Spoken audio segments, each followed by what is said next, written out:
In today's episode, we're going to get candid with the cardboard. Today I'll be sharing my first impressions of 5 new board games, including Agen Avenue, Altay Dawn of Civilization, The Fellowship of the Ring trick-taking game, Nova Era, and SETI Search for Extraterrestrial Intelligence. My name is Nick Murray, and you are listening to the Bitewing Games podcast.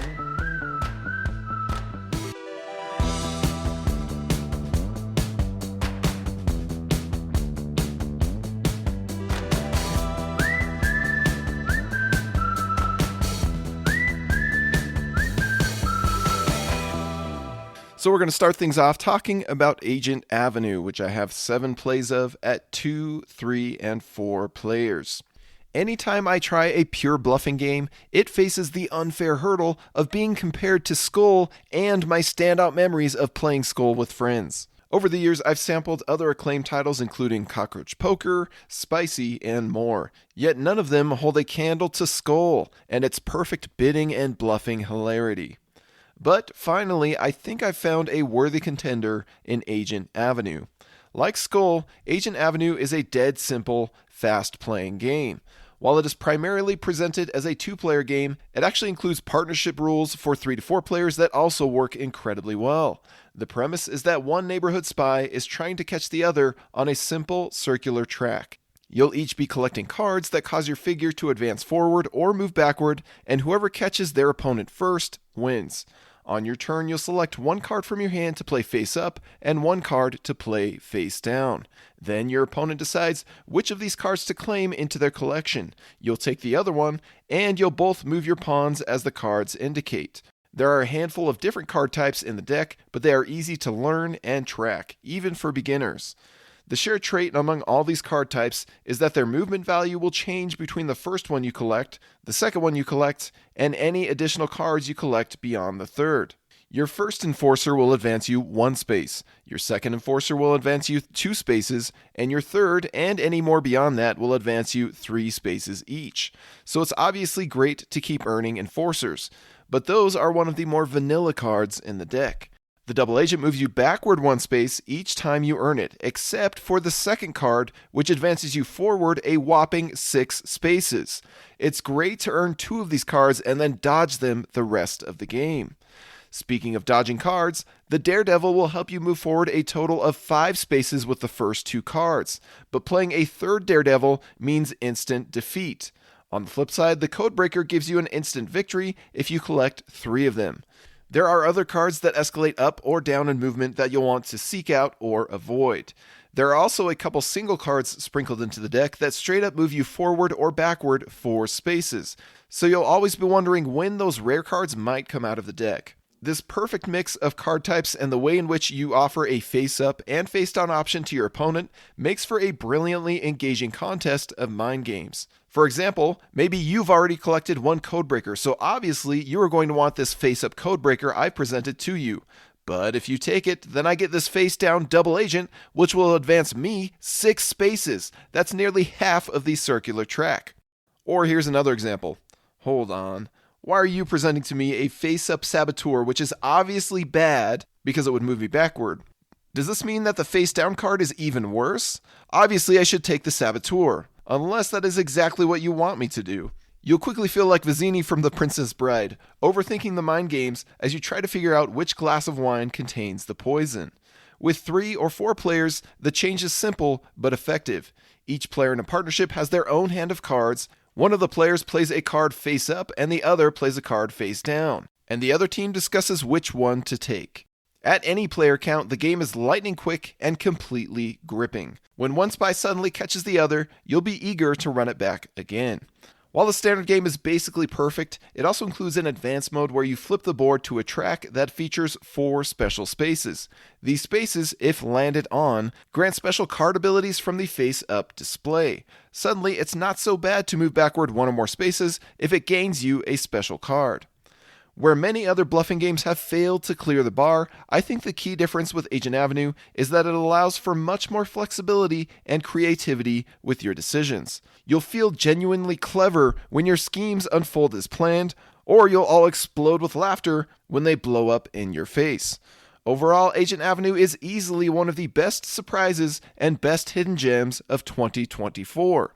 I had to order my copy directly from publisher NerdLab Games to acquire it, but it was worth every penny. I give an excellent prognosis to Agent Avenue.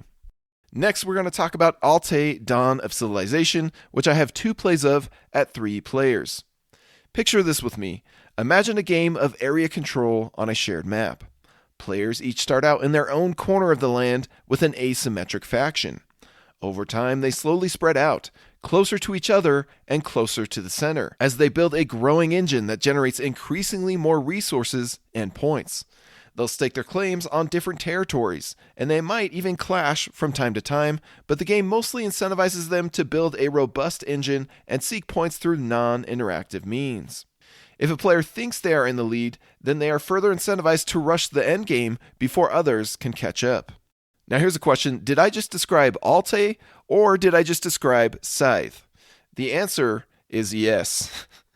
To be fair, these are not at all the same game. One look at their components will make that obvious, but they absolutely feel quite similar in the itch that they are trying to scratch. Both games feature smooth and generally fast turns. Generate some resources, spend them on upgrades and infrastructure, bolster your regions against nearby foes, but mostly chart your own path through the individual engine building. While Scythe does this in the form of upgrading your personal action selection board, Altay does it through classic deck building and tech development. The main source of variety you'll encounter in your plays of Altay will be dictated by what cards enter your hand each turn and what technologies are currently available to develop. Perhaps you'll increase your hand size or resource flexibility. Maybe you'll gain the ability to thin your deck or simply cycle through it faster.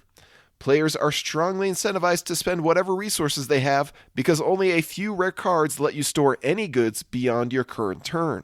Combat is just as clean as the rest of the game. Simply play 1 or more combat cards to attack an adjacent region and add the strength on your cards to the strength of your attacking territory, meaning the number of settlements you have built there. The defender can likewise combine their territory strength with any combat cards they have.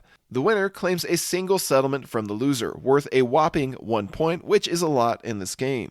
The main ways you'll get points are through developing technologies, acquiring unique and expensive card types first, and spreading out across the map into as many regions as possible. But none of these really push players to interact with each other that much. Sure, you can tussle over a territory or two, but the risk of failing an attack is often worse than the benefit of pursuing another strategy. I suppose a player could opt for an extra aggressive strategy of bullying everyone else around. You can certainly weaken your opponent's engines by shrinking their control of the map. Or you can theoretically win the game outright by eliminating a player from the map and triggering the end game that way, instead of by building out your last settlement.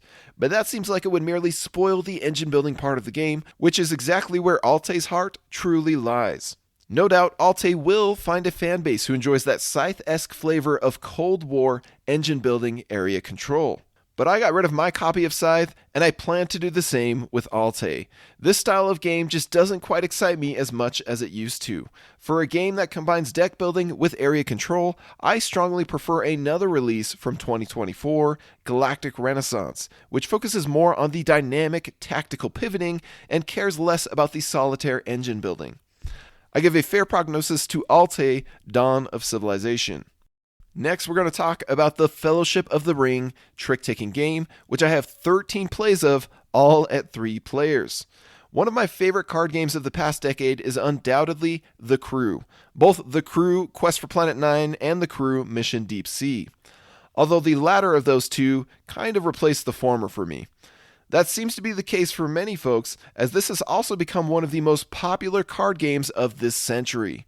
It's hard to dislike such a smooth, tense, and addicting cooperative trick-taker as The Crew. But if you've always wished that The Crew had a better narrative arc, then you are in luck. The Fellowship of the Ring trick-taking game takes the core concept of The Crew and applies it beautifully to the first book in the Lord of the Rings trilogy. Each of its 18 chapters progresses through the major events of the novel while introducing new characters, challenges, and objectives along the way. The components are vibrantly illustrated with a stained glass art style that fits the classic nature of the story. Even the compact box is carefully sectioned off with a thoughtful insert and bookmarks to help save your mission progress as you journey beyond the Shire. The core gameplay doesn't stray too far from your classic trick taker. There are 4.5 suits with only a single card, the One Ring, serving as a trump card. Players must follow suit unless they cannot, and only then may they play off suit and even throw down the ring suit, thus unlocking the ability for anyone to lead with a ring card. Frodo has a consistent obligation to win a certain number of ring cards. Bring them in and bind them, I suppose. While all other characters have their own unique mission and sometimes a unique setup. After seeing the first 2/3 of the campaign, it really seems like the characters are the beating heart of this trick taker. You'll constantly be meeting new personalities that bring their own thematic flavor to the card play. Pippin the Fool must win the fewest tricks. Gildor the High Elf must play a forced suit card in the final trick. Farmer Maggot the Brave stands up to the threat of the Black Riders and must win cards matching their rank. It's exciting to successfully complete one chapter and discover what surprises await you in the next. Although the initial chapters are not particularly difficult for experienced gamers because we only lost once during the first 12 chapters, we still found ourselves drawn into the world. I do wish that the game felt more challenging at this point. Maybe it's because everybody that I've played with has had plenty of experience with trick takers. More likely it's because we haven't played with 4 players, which would give us smaller hands and one extra card challenge to overcome.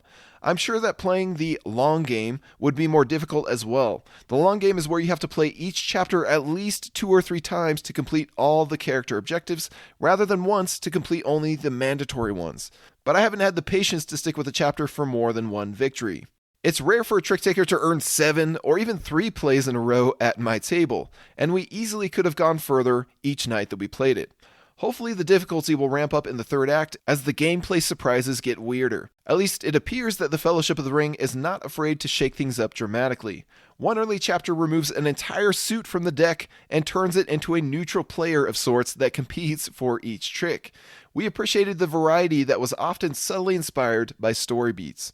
Combine these intriguing gameplay twists with a classic tale, and you end up with a rock-solid card game. True, it's not as novel or innovative or challenging as The Crew was, but the Fellowship of the Ring is still satisfying somehow. Despite my lack of a consistent group, which hasn't been a problem for the first 12 chapters, I'm eager to see this one through to the end. I give a good prognosis to the Fellowship of the Ring trick-taking game. Next, we're going to look at Nova Era, which I have one play of at 3 players. Nova Era is one of a trio of $35 games releasing from CMON in 2025. This particular title boasts of being a full-blown civilization game that plays in roughly 60 to 90 minutes. While that sounds like a great value for only $35, I unfortunately found my experience with the game to be more agitating than anything else. To start off, it took us nearly half the game to figure out how many rounds we were supposed to be playing each age. The setup image tells you to place the round tracker in the wrong spots, and the setup description is too vague to correct this mistake, so we ended up playing 4 rounds instead of 3 in the first age. After that felt a little bit off, we finally found the correct answer by digging deeper into the rulebook to see where the fine print clarified 3 rounds per era. I wish that was my only grievance, but seeing how we recently celebrated a Festivus for the rest of us, it still feels like a season to air any grievances. One particular issue I found with Nova Era is that it wants to be a 3 and 4 player game, but in so doing, it gives the 3rd and 4th player a subpar seat. Due to the unavoidable nature of mass and the geometry of tables, either these players have to somehow read roughly 30 small font cards upside down, or they have to sit on the sides, crane their necks the entire game, and still not be able to read the cards on the opposite end of the table.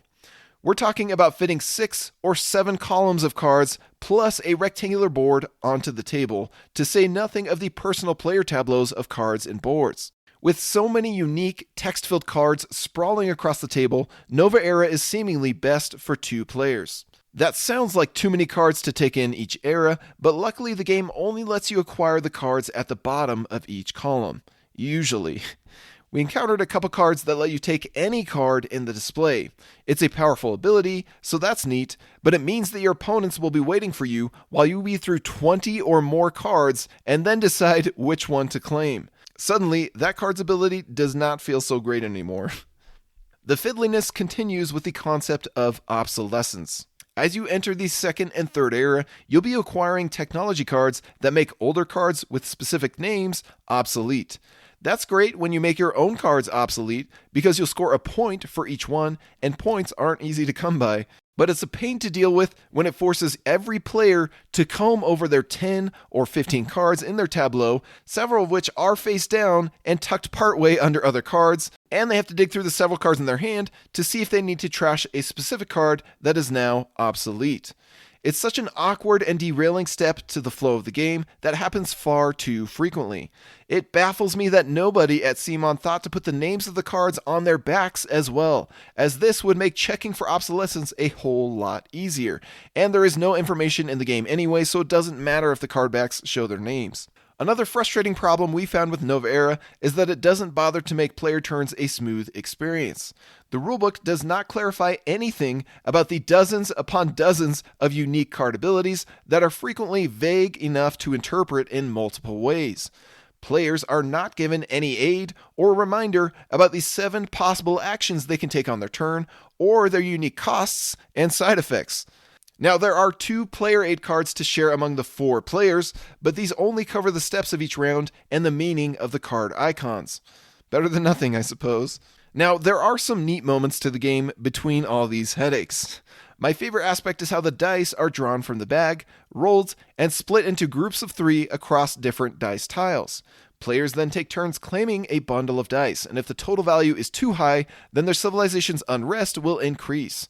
But you want the high dice because they will make it easier to afford the tech cards. Whatever trio of dice is not claimed will then increase the disaster tracks for the colors that match the dice.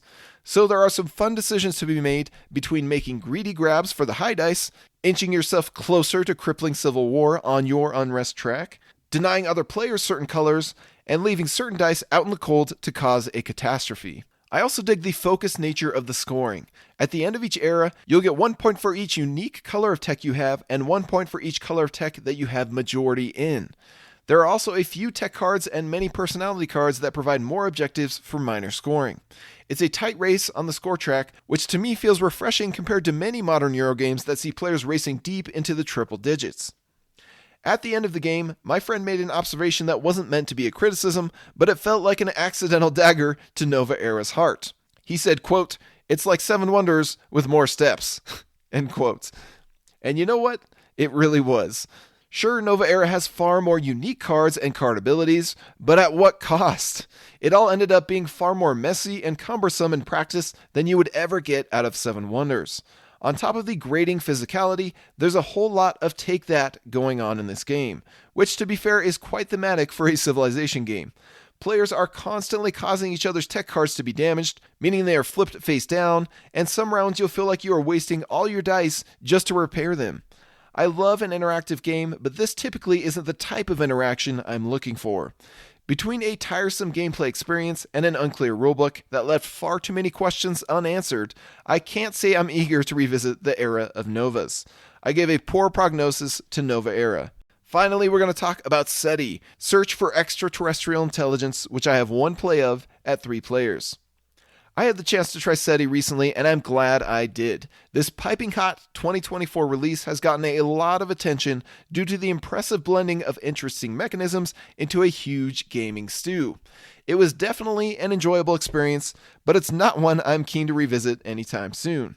Like most of these hot and heavy modern Euro games, SETI takes a couple solid hours of preparation just to get into your first game. The rulebook kind of throws you in the deep end and doesn't try to define much of what it's talking about, so hopefully you've had some good practice swimming in other gaming pools. Otherwise, you'll probably just drown. If you are reading for full understanding, then it'll be a much slower read than what you are used to. SETI's rulebook makes a lot of assumptions. What are the boundaries of a sector? Which spaces are comet spaces? What is the name of each of these icons? You'll figure it out. Or maybe you'll just resort to watching the 25-minute rules explanation video just to be sure. I can't fault SETI much for being such a strenuous learning experience. It is trying to accomplish a crap ton of stuff after all. You'll be managing your tight budget of resources and small hand of multi-use cards to navigate the 8 action options and 3-pronged primary objective. The goal is to find traces of alien life and eventually discover 2 alien races. Once discovered, these randomly selected aliens will introduce exciting new objectives and opportunities during the second act of the game. Players will spend their turns launching probes into the spinning solar system, navigating to various planets, converting their probes into orbiters or landers, scanning nearby stars for information majority and data tokens, and analyzing data to make thrilling discoveries. The options are overwhelming initially, but you'll eventually get into a good groove thanks to the essential and thorough player aids. Kudos to whoever made those excellent player aids. Those made it significantly easier to teach and play the game. SETI reminds me a lot of titles like Ark Nova and Terraforming Mars, where the huge deck of cards are the star feature of the gameplay. A game like this will live or die by how good its deck is, and SETI offers plenty of flexibility, variety, and excitement within its huge deck. Honestly, I had nothing to complain about when I was playing the game. It was when I wasn't playing the game that my main problems with SETI arose. I don't love spending hours learning, prepping, and teaching a new game, and I'll always prefer that a game be shorter than the 4 hours we spent with it during our initial play. But it kind of feels like a deal breaker for players to be waiting 10 or 20 minutes at a time for a round to end after they have already passed. The problem with SETI is that when a player passes out of one of its 5 rounds, they have nothing to do but shoot the breeze until everyone else has stopped stretching their resources as far as possible. That's not a big deal if somebody's waiting a couple extra minutes for their next turn. In the case of SETI, each player probably spent an average time of 30 or 40 minutes total just waiting around after they passed earlier than others. There are times where one player might spend all of their resources quickly on a few big actions. But if their opponents are on the opposite end of the action spectrum, taking frugal actions that grant even more resources, then it can end up being a long wait for that sorry soul who passed early. SETI is also the type of game that encourages serious analysis paralysis. Each card has 4 possible uses. Many of the 8 possible actions are relatively expensive, resources are tight, objectives are many, and careful calculation is a must. If steam isn't regularly coming out of your ears, then you should probably go see a doctor. If nothing about what I said is a deal breaker for you, then you're probably going to love SETI. It's a hulking mammoth of a modern Eurogame with a lot of satisfying decisions and interesting turns to be had. But proceed with caution. SETI does not necessarily value your time.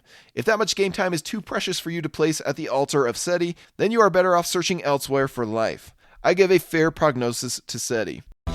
And that's going to do it for this round of Candid Cardboard. If you haven't yet, then be sure to subscribe to the Bitewing Games newsletter at bitewinggames.com because we have some major reveals coming in March for our next Kickstarter project. And the first people to know are going to be our newsletter subscribers. Also, if you enjoyed this podcast, be sure to like and subscribe, as that does help us to expand our audience. Thank you for tuning in as always. My name is Nick Murray, and you've been listening to the Bitewing Games podcast.